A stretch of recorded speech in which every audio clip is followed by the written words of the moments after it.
Teri toshmalaridan charchadingizmi? Muammo terida emas. Teringizda toshmalar paydo bo'lyaptimi? Qimmat kremlar va mazlar esa yordam bermayaptimi? To'xtang, muammo umuman terining o'zida emas. Bizning organizmimizda ikkita eng asosiy tozalovchi filtr bor. Bu jigar va ichaklar.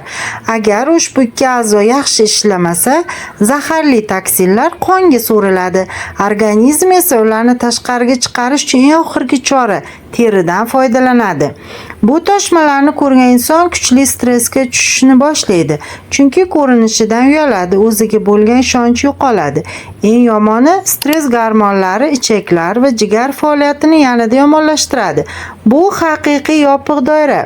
Xo'sh, bu yopiq doiradan qanday chiqish mumkin? Filtrlarni qanday tozalashni keyingi videolarda aytaman. Birinchi qadamni hoziroq qo'ying, sahifamga obuna bo'ling va videoni yaqinlaringizga yuboring.